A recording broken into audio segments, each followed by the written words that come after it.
পলি Artisan হামলার অন্যতম সমন্বয়কারী রাশেদ নাটোর থেকে গ্রেফতার। তার তত্ত্বাবধানেই হামলা হয় জানালেন স্বরাষ্ট্রমন্ত্রী। ফেনীর বন্যা পরিস্থিতির আরো অবনতি, পানিতে তলিয়ে 18টি গ্রাম, চরম ক্ষতির মুখে বানভাসী 1.5 লাখেরও বেশি মানুষ। পদ্মার প্রবল স্রোতে কাঁঠালবাড়ি শিমুলিয়া নৌ রুটে ফেরি চলাচল ব্যাহত, ঘাটে নষ্ট হচ্ছে ট্রাকে থাকা কাঁচামাল। সিলেটের কদমতলী বাস টার্মিনালে গ্যাস লাইনে আগুন, পুড়ে গেছে 3টি যানবাহন, আহত 5।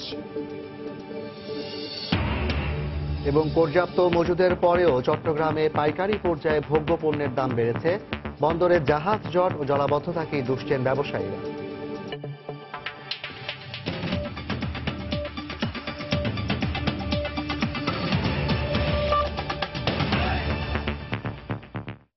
বাংলার সময়ের সঙ্গে আছে আমি ইমদাদুল হক এবং আমি জাফর সাদিক। গুলশানের হোলি আর্টিজান বেকারিতে হামলার অন্যতম সমন্বয়কারী রাশেদ ওরফে আবু জাররাকে গ্রেফতার করেছে পুলিশ।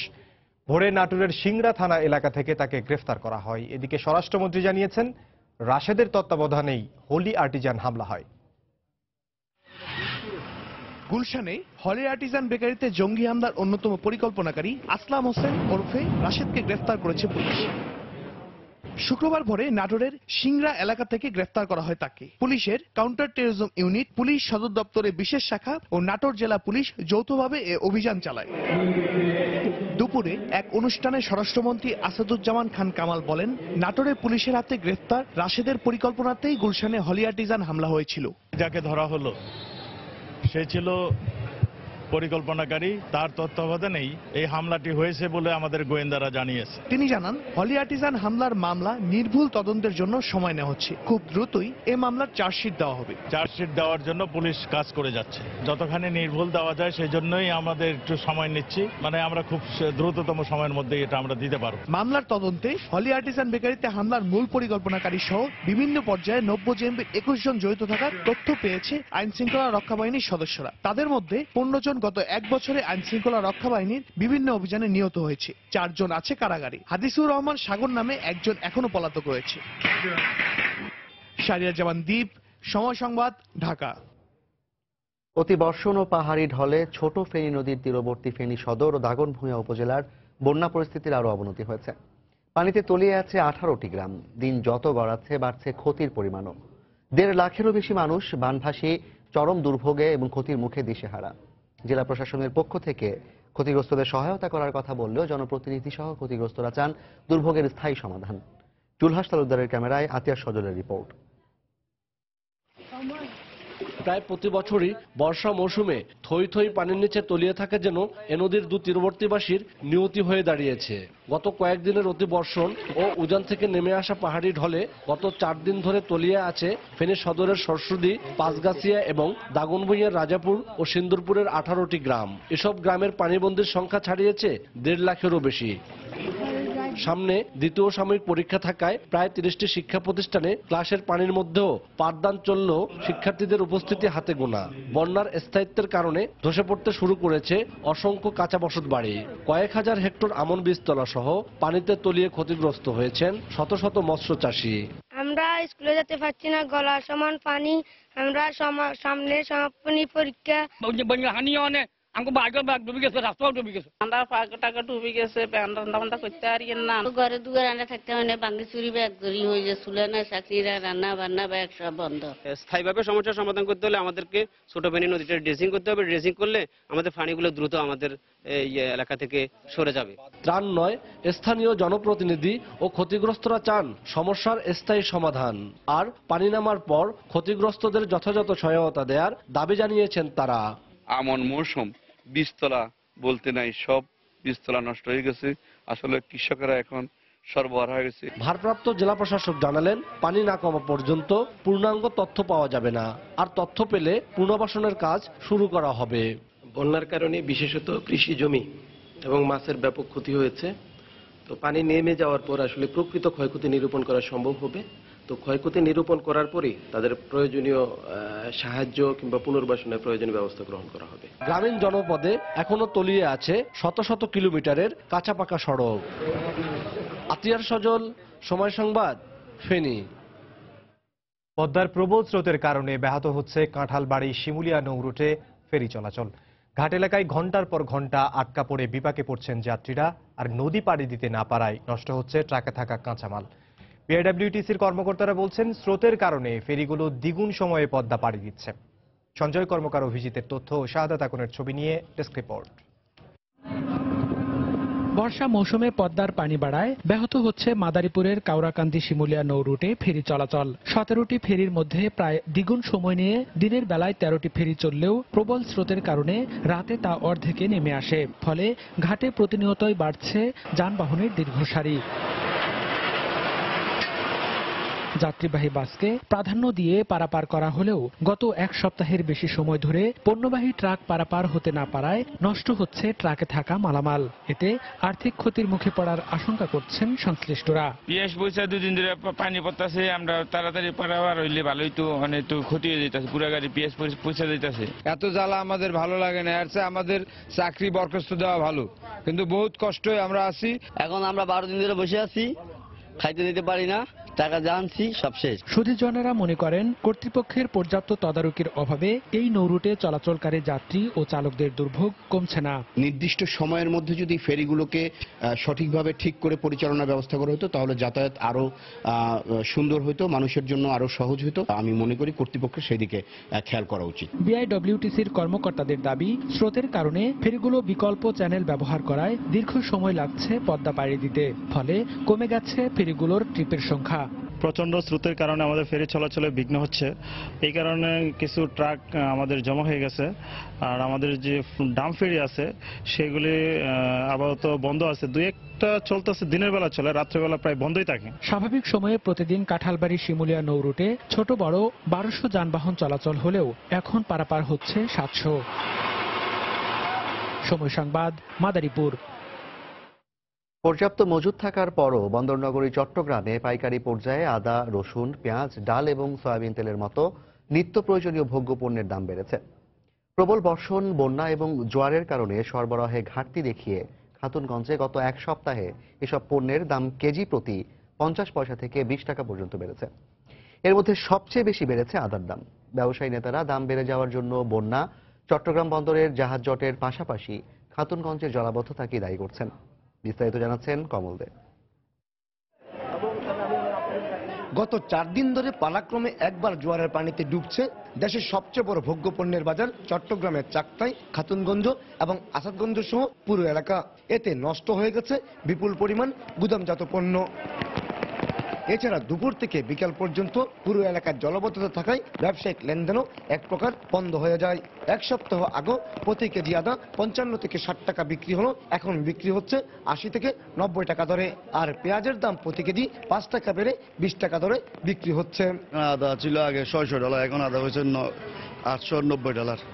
তখন আদা 80 টাকা পাত্তা হয়েছে, এখন 90 টাকা করে আদা মার্কেটে বিক্রি হচ্ছে আর কি। পেঁয়াজ 20 টাকা, আপনার আগে ছিল যে 15 টাকা। জুলাই মাসের শুরুতে ভোজ্য তেলের দাম কমলো, এখন আবার তা বাড়ছে। সোয়াবিন এবং সুপার সোয়াবিনের দাম মন প্রতি বেড়েছে 15 থেকে 20 টাকা। সোয়াবিন দামটা সামান্য 10-15 টাকা প্রতি মনে বাড়ছে, এটা আন্তর্জাতিক বাজারে বাড়ছে, সেই জন্য বাজারটা একটু বাড়ছে। সরবরাহ ঘাটতির অজুহাতে বিভিন্ন ডালের দামও কেজি প্রতি 50 পয়সা থেকে 3 টাকা পর্যন্ত বেড়েছে। আগে তো মুসো ছিল 52 টাকা, 55 টাকা, এখন ধরেন 52 টাকা 50 পয়সা, আর 55 টাকা 50 পয়সা, আর এক নম্বরটা 100 টাকা। তবে ভোগ্যপণ্যের দাম বেড়ে যাওয়ার জন্য দেশের বিভিন্ন স্থানে বন্যা, চট্টগ্রাম বন্দরের জাহাজ জটের পাশাপাশি খাতুনগঞ্জের জলাবদ্ধতাকেই দুষছেন ব্যবসায়ী নেতারা। এই যে পিএস গুলো আসতেছে, আদা, এগুলি ডেলি বিক্রি করতে হবে, এই সমস্ত মালামাল তো আমি রাখতে পারবো না। এখন যে মাল আসছে সেটা রাখতে না পারলে সে পেরিশেবল আইটেম, সে ব্যবসায়ী লস হচ্ছে এবং মালও দাম অটোমেটিক বেড়ে যাবে।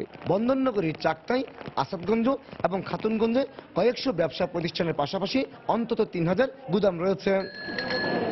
কমল দে, সময় সংবাদ, চট্টগ্রাম। বাংলার সময় আরো থাকছে। টিকাদান কর্মসূচির 9 দিনের মাথায় সীতাকুণ্ডে আরো 6 শিশু জ্বরে আক্রান্ত, হাসপাতালে ভর্তি।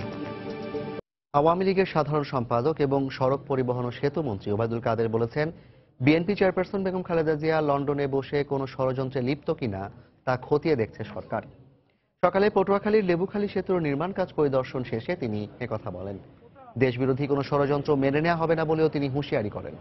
এ সময় লেবুখালী সেতুর নির্মাণ কাজ দ্রুত শেষ করার তাগিদ দিয়ে মন্ত্রী বলেন, সেতুর কাজ শেষ হলে কুয়াকাটার যোগাযোগ ব্যবস্থা সহজ হবে। পরে একই এলাকার দেশের 12তম সেনানিবাসের নির্মাণ কাজ পরিদর্শন করেন তিনি।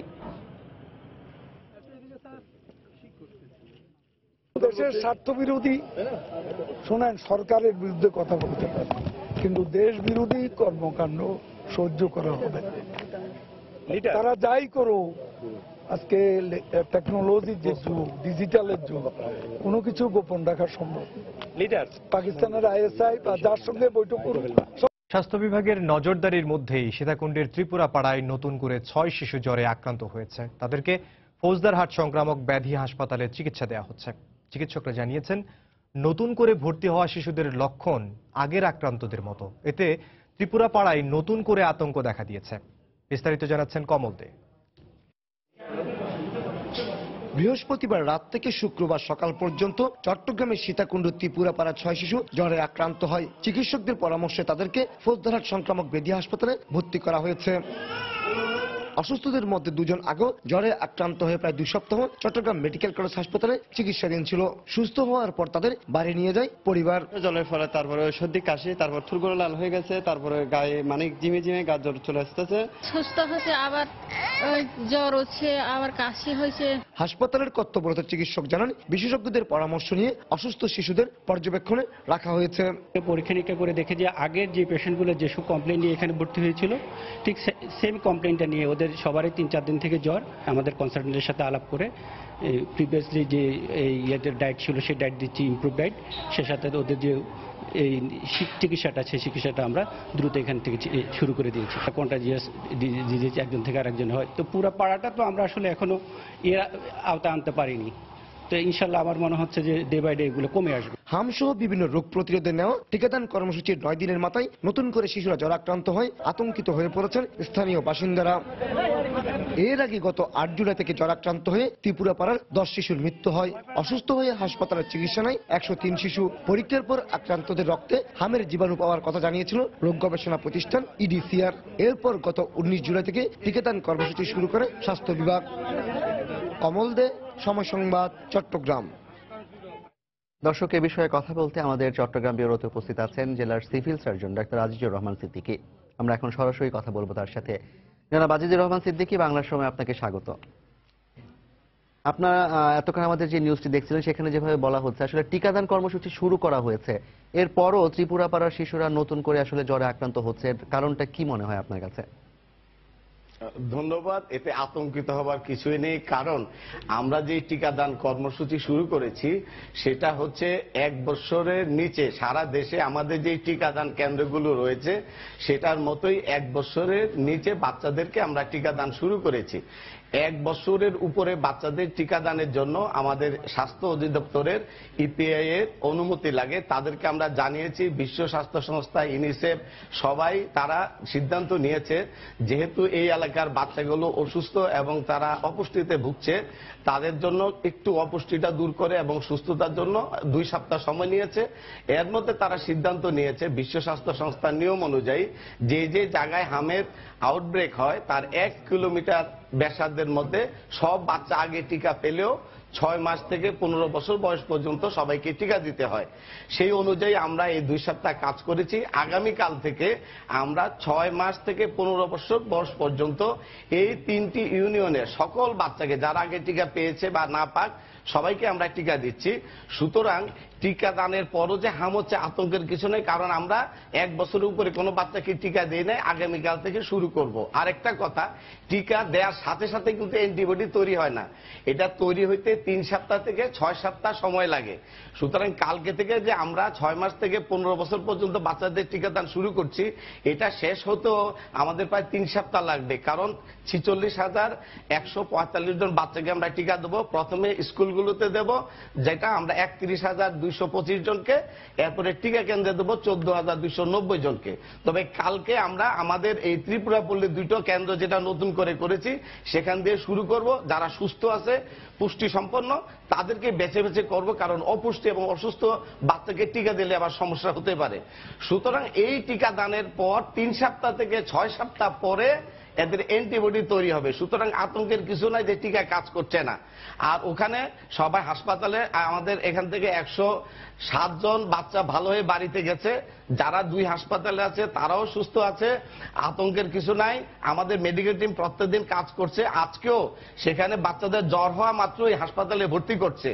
সুতরাং হাসপাতালে ভর্তি হলেই যে হাম তা না, আমাদের মেডিকেল টিমকে বলা হয়েছে বাচ্চার জ্বর হলেই পাঠাবে। কিছু বাচ্চা সর্দি কাশি জ্বর নিয়েও আসছে, সুতরাং আতঙ্কের কিছু নাই, পুরো জিনিসটা নিয়ন্ত্রণে রয়েছে। মেডিকেল টিম কাজ করছে, আমাদের স্যাটেলাইট ক্লিনিক করা হয়েছে।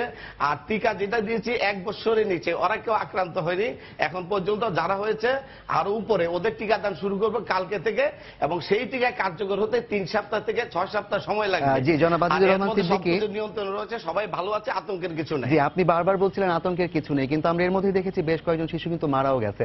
তো এমনিতে হামে আসলে মারা যাওয়ার ঘটনা বাংলাদেশে খুব বেশি ঘটেনি এর আগে। তো আপনার পরামর্শ কি, যারা অসুস্থ হচ্ছে টিকা দেওয়ার পাশাপাশি, তারা আসলে কোন ধরনের মেজারগুলো নিতে পারে পারিবারিকভাবে? আচ্ছা, ধন্যবাদ। যে বাচ্চাগুলো মারা গেছে 9টা বাচ্চা আমরা খবর পাওয়ার আগেই আমরা খবর পাইনি, কারণ ওই এলাকাটা ছিল কুসংস্কারাচ্ছন্ন। তারা কোনোদিন পাহাড় থেকে নামেনি, হাসপাতালে আসেনি, আমাদের মাঠকর্মীদের সাথে ওদের সহযোগিতা করেনি। মাঠকর্মীদের বিরুদ্ধে আমরা শাস্তিমূলক ব্যবস্থা নিয়েছি। ওই 9টা শিশু আসলে আমরা জানিনি, কিন্তু বাকি যতগুলা জেনেছি, একটা মাত্র বাচ্চা, তার অনেক জটিলতা ছিল, হাম ছাড়াও তার বঙ্কনোমিয়া ছিল, সেপ্টিসেমিয়া ছিল, সেজন্য মারা গেছে। বাকি 107 জন বাচ্চা ভালো হয়ে বাড়িতে গেছে, এবং যেগুলো হাসপাতালে আছে এরাও ভালো আছে। এখন আমাদের যেটা পরামর্শ হচ্ছে যে হামের এরকম হাম না, শুধু আমাদের সারা দেশে যদি কোনো পকেট থাকে এরকম ত্রিপুরা বেদে যারা টিকা দিচ্ছে না, আমাদের সব জায়গায় আমরা সারা দেশে অভিযান চালাচ্ছি এবং পকেটগুলো বের করে টিকার আওতায় আনবো, ওদেরকে মূলধারায় নিয়ে আসবো। আমাদের মাঠ কর্মীদেরকে আমরা সচেতন করছি এবং শাস্তিমূলক ব্যবস্থা তো নিয়েছি, এবং আমরা সবাই মিলে এই পকেটগুলো ঠিক করব। আপাতত চট্টগ্রামে আর কোনো পকেট নাই, অন্য কোনো জেলায় আছে কিনা খুঁজে দেখা হচ্ছে।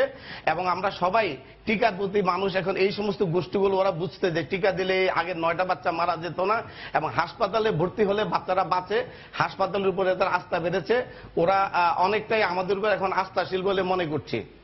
জি, আজিজ সাহেব, আপনি যেটা বলছিলেন যে আপনারা এর মধ্যে অনেক কার্যক্রম নিয়েছেন পাহাড়ি এলাকায়, কিন্তু পুরো পাহাড়ি এলাকা কি স্বাস্থ্য বিভাগের পুরো নজরদারির আওতায় আসলে এসেছে, কিংবা যদি না এসে থাকে এর পেছনে আসলে দায়িত্বটা কার, অবহেলা কে করেছে আসলে? এখানে আসলে আমাদের যে উপজেলা স্বাস্থ্য কমপ্লেক্স থেকে 14টা মেডিকেল টিম করা হয়েছে, তারা সকাল বিকাল কাজ করছে। এই যে হাসপাতালে ভর্তি করছে, আমার মেডিকেল টিমের লোকজনই ওদেরকে এনে এনে হাসপাতালে ভর্তি করছে, এবং এদেরকে আমরা 30,000 পানি বিশুদ্ধকরণ বড়ি দিয়েছি, 10,000 আমরা ওরসালাইন দিয়েছি। আমাদের পুষ্টি প্রোগ্রাম শুরু হচ্ছে, F75 F100 আমরা দিয়ে সেখানে ওদেরকে আবার অ্যাওয়ারনেস প্রোগ্রাম করতেছি, ইউনিসেফ এবং স্বাস্থ্য বিভাগ মিলে। আমাদের সেখানে কার্যক্রমের কারো কোনো গাফলতি দেখছেন। আমি নিজেও 8-10 বার ওই 2টা পাহাড়ে গিয়েছি, বা 15-16 বার গিয়েছি। ইউচিপুর রেগুলার যাচ্ছে, ঢাকা থেকে আমাদের সচিব স্যার, আমাদের ডিজি স্যার, সবাই সার্বক্ষণিক যোগাযোগ রাখছে, এখানে কোনো গাফলতি হচ্ছে না। আসলে ওই জায়গাটা ছিল একটা পকেট, যারা কোনোদিন স্বাস্থ্যসেবা নিত না, টিকা নিতে গেলে দা দিয়ে দৌড়াতো। ওরা বলতো আমাদের 14 গোষ্ঠী কোনোদিন টিকা নেনে, আমরা টিকা না নিয়ে বাঁচবো, টিকা দিয়ে আমাদের বংশ নষ্ট করবা, তোমরা পাহাড় দখল করবা, এই কুসংস্কারগুলো ছিল। কিন্তু আমাদের মাঠ কর্মীরা এই বিষয়টা ঊর্ধ্বতন কর্তৃপক্ষকে জানায়নি বলে ওদের আমরা শাস্তি দিয়েছি। এখন আমরা জেনেছি, ওদের টিকার আওতায় এনেছি, কাল থেকে বড়দেরও টিকা দেব। সব বাচ্চা ভালো আছে, আতঙ্কের কিছু নাই, সব জিনিসই নিয়ন্ত্রণে রয়েছে। জি, জনাব আজিজুর রহমান সিদ্দিকী, আপনাকে ধন্যবাদ। আমাদেরও প্রত্যাশা যে আপনাদের উদ্যোগে এবং স্থানীয় সহযোগিতায় যে সমস্যার মধ্যে আছে ত্রিপুরাপাড়াবাসী তথা পুরো পাহাড় এলাকার বাসী যেই স্বাস্থ্য ঝুঁকির মধ্যে আছে সেটি অচিরেই সমাধান হবে। দর্শক, আমরা কথা বলছিলাম চট্টগ্রাম ব্যুরো থেকে, আমাদের সাথে কথা যোগ দিয়েছিলেন civil surgeon doctor Azizur Rahman Siddiqui. কথা বলছিলাম ত্রিপুরাপাড়ায় নতুন করে জ্বরে আক্রান্ত আরো 6 শিশুর ব্যাপারে। পড়ে যাচ্ছি পরের খবরে। সিলেটের কদমতলী বাস টার্মিনালে গ্যাস লাইনের পাইপ ফেটে আগুনের ঘটনায় 2 জন দগ্ধ সহ 5 জন আহত হয়েছেন। এতে পুড়ে গেছে 3টি যানবাহন। প্রত্যক্ষদর্শীরা জানান, বেলা 12টার দিকে হঠাৎ বিকট শব্দে জালালাবাদ গ্যাস লাইনের পাইপ ফেটে মাটির নিচ থেকে আগুন বের হওয়া শুরু হয়। এতে 2 জন দগ্ধ সহ 5 জন আহত হন। খবর পেয়ে ফায়ার সার্ভিসের 3টি ইউনিট ঘটনাস্থলে পৌঁছে আগুন নিয়ন্ত্রণের চেষ্টা করে। পরে গ্যাসের চাপ কমলে 2 ঘন্টার চেষ্টায় আগুন নিয়ন্ত্রণে এলেও 2টি মাইক্রোবাস ও একটি মোটরসাইকেল পুড়ে যায়। দগ্ধ 2 জনকে উদ্ধার করে সিলেট ওসমানী মেডিকেল কলেজ হাসপাতালে ভর্তি করা হয়েছে। এর মধ্যে একজনের অবস্থা আশঙ্কাজনক এবং তার শরীরের 35% পুড়ে গেছে বলে জানিয়েছেন চিকিৎসক।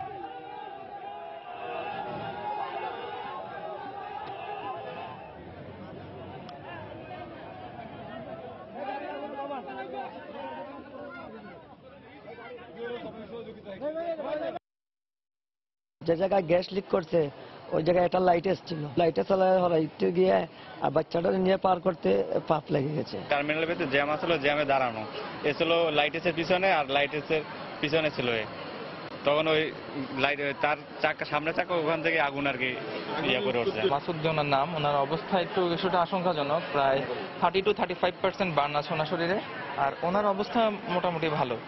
আর আমরা আমাদের যা লিমিটেশন কিছুটা রয়েছে কিন্তু তার মধ্যে আমরা আমাদের সর্বাত্মক চেষ্টা করছি ওনাদেরকে সেবা দেওয়ার। বাংলার সময় আরো থাকছে।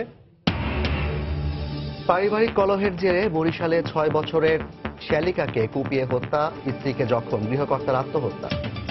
বিদ্যুৎ উৎপাদনের মতো সঞ্চালন ব্যবস্থাতেও চলতি অর্থ বছরেই বেসরকারি বিনিয়োগ আনার পরিকল্পনা করছে সরকার। সে লক্ষ্যে একটি কর্মপরিকল্পনা প্রণয়ন করতে যাচ্ছে বিদ্যুৎ বিভাগ।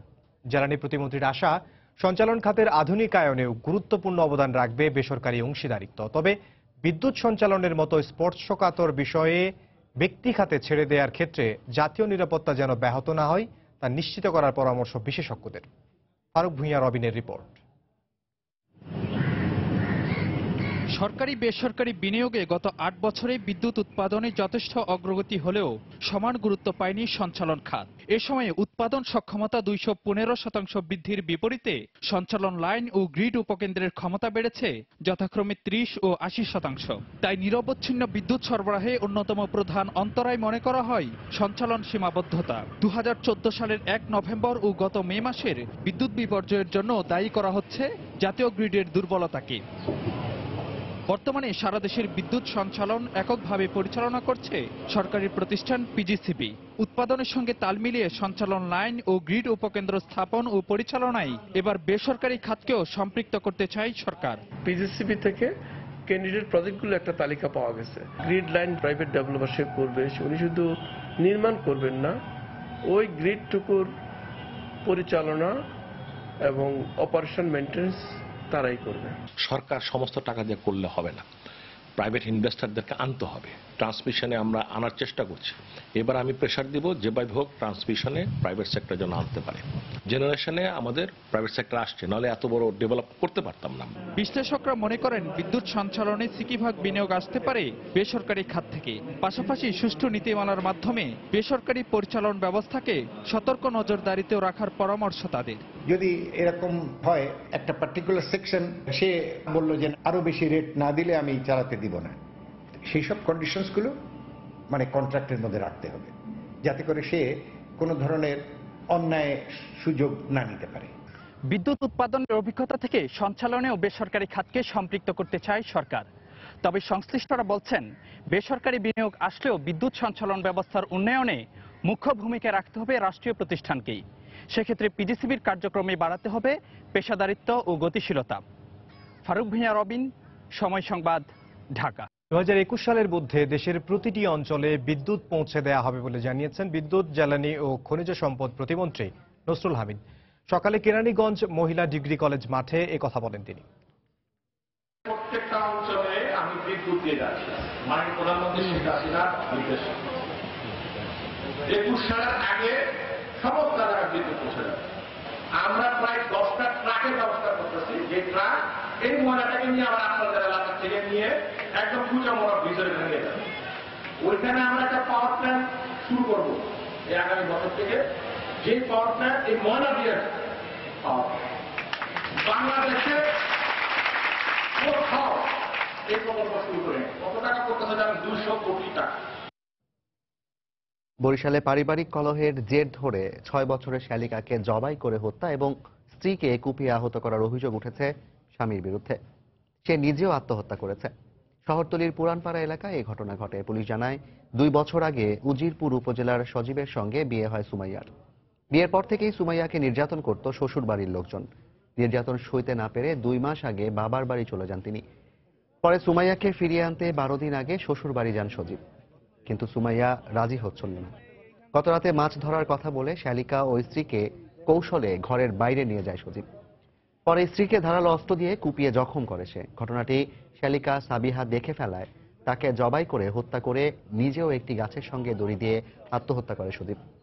খবর পেয়ে পুলিশ ও ফায়ার সার্ভিস ঘটনাস্থলে সজীব ও সাবিহার লাশ উদ্ধার করে মর্গে পাঠায়। এছাড়া গুরুতর আহত অবস্থায় সুমাইয়াকে উদ্ধার করে বরিশাল সদর হাসপাতালে ভর্তি করা হয়।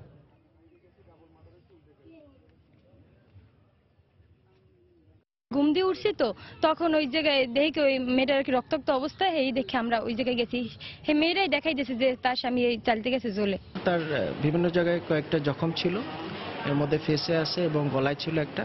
তো সেগুলো আমরা প্রাইমারি রিপেয়ার করেছি এবং এখন যেটা হচ্ছে পেশেন্ট অবজারভেশনে আছে। এই বিষয়ে আমরা ওই দুইটি মৃতদেহই শ্রোতাল করে ময়নাতদন্তের জন্য আমরা মর্গে প্রেরণ করেছি এবং এ সংক্রান্তে মামলা হবে এবং আমরা আইনগত ব্যবস্থা গ্রহণ করব। নওগাঁয় যৌতুকের দাবিতে স্ত্রীকে শ্বাসরোধ করে হত্যার ঘটনায় অভিযুক্ত ফরহাদ রেজাকে গ্রেফতার করেছে পুলিশ। পুলিশ জানায় সকালে আসামি ফরহাদ রেজা সদর উপজেলার কুমাইগাড়ি এলাকায় অবস্থান করছে এমন খবরের ভিত্তিতে সেখানে অভিযান চালানো হয়। এ সময় তাকে গ্রেফতার করে পুলিশ। পুলিশ জানায় যৌতুকের টাকার জন্য বেশ কিছুদিন ধরে স্ত্রী শারমিনকে নির্যাতন করত ফরহাদ। এরই জেরে গতরাতে শারমিনকে শ্বাসরোধ করে হত্যা করে সে। এ ঘটনায় গতকালই সদর থানায় একটি হত্যা মামলা দায়ের করে নিহতের বাবা।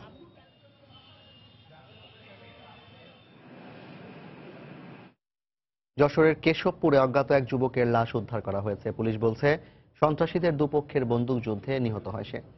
পুলিশ জানায় ভোরে উপজেলার মঙ্গলকোট কেদারপুর ব্রিজ এলাকায় দুদল সন্ত্রাসীর মধ্যে গোলাগুলি হয়। এতে অজ্ঞাত এক যুবক গুলিবিদ্ধ হয়ে মারা যায়। খবর পেয়ে ঘটনাস্থল থেকে তার লাশ উদ্ধার করে যশোর সদর হাসপাতালে পাঠায় পুলিশ। তবে এই ঘটনায় এখনও কাউকে আটক করা যায়নি।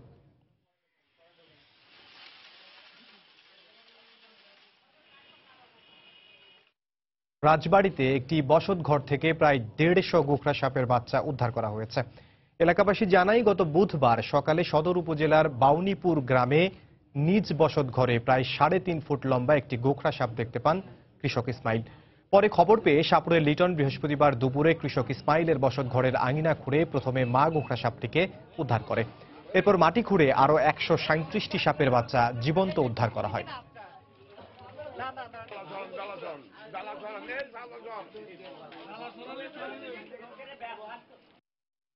দীর্ঘদিন ধরে যারা প্রবাসে আছেন তাদের অনেকেই খণ্ডকালীন কাজের মাধ্যমে দক্ষ কারিগর হিসেবে প্রতিষ্ঠিত হয়ে উঠেছেন। মেধার পরিশ্রমের কারণে নিজেরাই হয়েছেন উদ্যোক্তা। প্রবাসের রুটিন বাঁধা কাজের পাশাপাশি বাড়তি আয়ের আশায় খণ্ডকালীন চাকরি করে থাকেন অনেকে। আর এভাবেই ভাগ্য বদলেছে অনেক প্রবাসী বাংলাদেশির। কুয়েত থেকে শরীফ মোহাম্মদ মিজানের তথ্য ও ছবি নিয়ে ডেস্ক রিপোর্ট। প্রতি বছর কুয়েতের বিভিন্ন কোম্পানির পরিচ্ছন্নতা কর্মী হিসেবে চুক্তিভিত্তিক চাকরি করতে দেশ ছেড়ে আসেন অসংখ্য বাংলাদেশি শ্রমিক। কোম্পানির কাজের সময় সাধারণত 8 ঘন্টা নির্ধারণ থাকলেও কখনো কখনো তা 11-12 ঘন্টা ছাড়িয়ে যায়। মাসিক বেতন দেয়া হয় গড়ে 18 কুয়েতি দিনার। এর মধ্যেও নানা অজুহাতে কেটে রাখা হয় 3 থেকে 4 দিনার। এভাবে ভাগ্য পরিবর্তন সম্ভব নয় এমন উপলব্ধি থেকে একটি মোবাইলের দোকানে খণ্ডকালীন সার্ভিসিং এর কাজ শুরু করেন কুমিল্লা থেকে আসা মাসুম। নিজ মেধাকে কাজে লাগিয়ে এরই মধ্যে তিনি শিখেছেন মোবাইল মেরামতের কাজ। দীর্ঘ 8 বছর কোম্পানির কাজের পাশাপাশি খণ্ডকালীন কাজ করে তিনি অদক্ষ থেকে দক্ষ শ্রমিকে পরিণত হয়েছেন। মাসুম বলেন, শ্রমিকদের উচিত নিজ কোম্পানির কাজের পাশাপাশি যে কোনো সৃজনশীল কাজে দক্ষতা অর্জন করা। একটা সাধনা ছিল যে আমি মোবাইলে কাজ করব এবং মোবাইলের টেকনিশিয়ান। আমি আজকে 15-20 বছর ধরে এই লাইনে আছি। আল্লাহ দিল্লাহ আমি অনেক ভালো আছি এবং কোম্পানি থেকে এসে আমি নিজে প্রতিষ্ঠান হয়েছি। কোম্পানির বাইরের কাছে আবেদন থাকবে যে আপনারা ফাঁকে ফাঁকে কিছু কাজ শিখেন, নিজের দাঁড়ানোর করার চেষ্টা করেন। এভাবে সঞ্চিত অর্থ আর বন্ধুদের সহযোগিতায় মাসুম কুয়েত সিটির প্রাণকেন্দ্রে খুলে বসেন মোবাইল সার্ভিসিং এর দোকান। নামি দামি ব্র্যান্ডের সেট মেরামতের পাশাপাশি বিভিন্ন যন্ত্রাংশ বেচে কেনার কাজ করেন তিনি। কুয়েতের বাংলাদেশি কমিউনিটিতে মাসুম এখন মোবাইল ইঞ্জিনিয়ার নামে পরিচিত। কঠোর অধ্যাবসায়ের কারণে মাসুমের সফল ব্যবসায়ী হয়ে ওঠার গল্প আজ অনুপ্রেরণা যোগায় হাজারো প্রবাসী শ্রমিককে। আমার দোকান ছিল, উনি বললো যে আমার দোকানে আসো, দোকানে কাজটা শিখতে পারবে। আমি ওখানে গেলাম, আমার নিজস্ব ইচ্ছায় আমি কাজ শিখি। প্রথম কোম্পানিটা ছিলাম, পরে মোবাইল দোকান দিলাম, মোটামুটি ভালোই আছি। আমার মধ্যে দোকান দিয়ে আমার এখানে টেকনিশিয়ান আছে, মোবাইল সব ধরনের মোবাইল রিপেয়ারিং করি। মনে একটা আগ্রহ জাগলো যে আমি এতে কিছু একটা করবো, যে কোনো একটা বিজনেস করবো। তো আস্তে ধীরে আমি ইনভলভ হলাম মোবাইলের বিজনেসে। কুয়েতে প্রায় 3 লাখের মতো প্রবাসী আছেন যাদের অনেকেই এভাবে প্রতিষ্ঠিত হয়েছেন। সময় সংবাদ, কুয়েত। ফরিদপুরে পকেট থেকে টাকা চুরির অভিযোগে শিশুকন্যাকে হত্যার দায়ে গ্রেফতার বাবা হারুন শেখকে জেল হাজতে পাঠিয়েছেন আদালত। বিকেলে ফরিদপুরের 4 নম্বর আমলি আদালতের বিচারক তাকে জেল হাজতে পাঠানোর নির্দেশ দেন। পুলিশ জানায়, বৃহস্পতিবার সকালে মধুখালী উপজেলার লক্ষণদিয়া গ্রামের 3য় শ্রেণীর ছাত্রী হীরাকে টাকা চুরির অভিযোগে পিটিয়ে আহত করে তার বাবা হারুন শেখ। এক পর্যায়ে শ্বাসরোধ করে তাকে হত্যা করা হয়। ঘটনার পর হীরার নানা বাদী হয়ে মধুখালী থানায় একটি মামলা করেন। পরে অভিযুক্ত পিতা হারুন শেখকে গ্রেফতার করে পুলিশ। এ সময় হীরাকে হত্যার কথা স্বীকার করে সে।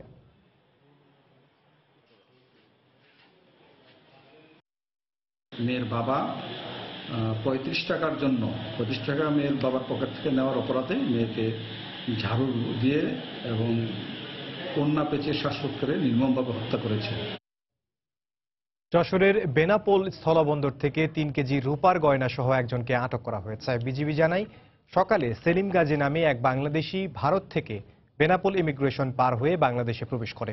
এ সময় বিজিবির সদস্যরা তার সঙ্গে থাকা ব্যাগে তল্লাশি চালিয়ে 3 কেজি ওজনের একটি রূপার গহনা উদ্ধার করে। পরে তাকে আটক করে বেনাপোল পোর্ট থানা পুলিশের কাছে সোপর্দ করা হয়।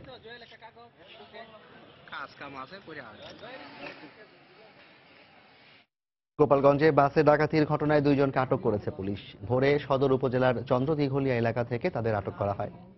পুলিশ জানায়, গতরাতে ঢাকা খুলনা মহাসড়কে যাত্রী বেশে ইমাদ পরিবহনের একটি বাসে ওঠে একদল ডাকাত। বাসটি গোপালগঞ্জের ভাটিয়াপাড়া এলাকায় পৌঁছালে অস্ত্রের মুখে সবাইকে জিম্মি করে টাকা, স্বর্ণালংকার ও মোবাইল লুটে নেয় তারা। খবর পেয়ে চন্দ্রদিঘলিয়া এলাকায় অভিযান চালায় পুলিশ। অভিযানে রুবেল ও রাজ নামে 2 জনকে আটক করা হয়।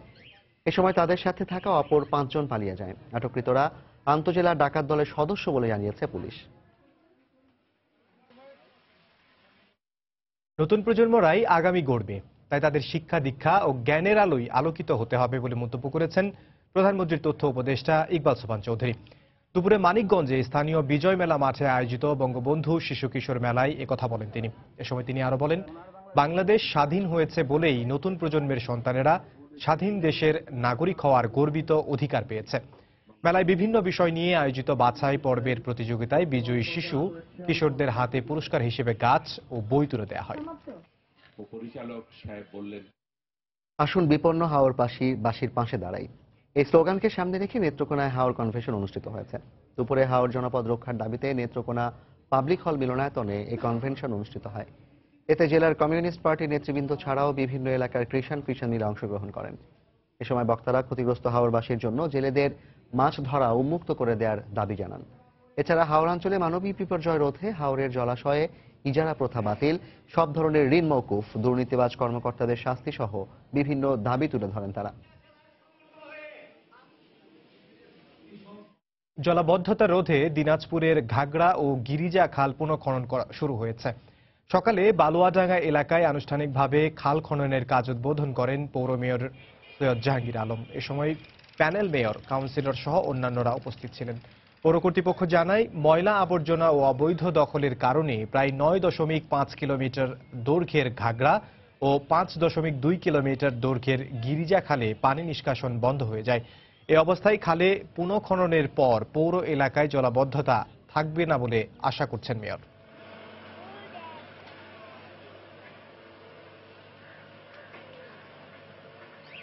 বাংলার সময়ের শীর্ষ সংবাদ জানিয়ে দিচ্ছি আরেকবার।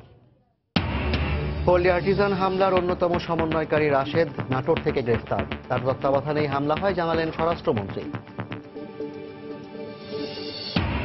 ফেনীর বন্যা পরিস্থিতির আরও অবনতি, পানিতে তলিয়ে 18টি গ্রাম, চরম ক্ষতির মুখে বানভাসী 1.5 লাখেরও বেশি মানুষ। পদ্মার প্রবল স্রোতে কাঁঠালবাড়ি শিমুলিয়া নৌ রুটে ফেরি চলাচল ব্যাহত, ঘাটে নষ্ট হচ্ছে ট্রাকে থাকা কাঁচামাল। সিলেটের কদমতলী বাস টার্মিনালে গ্যাস লাইনের পাইপে আগুন, পুড়ে গেছে 2টি গাড়ি, আহত 5। এবং পর্যাপ্ত মজুদের পরও চট্টগ্রামে পাইকারি পর্যায়ে ভোগ্য পণ্যের দাম বেড়েছে। বন্দরে জাহাজ জট ও জলাবদ্ধতাকেই দুষছেন ব্যবসায়ীরা।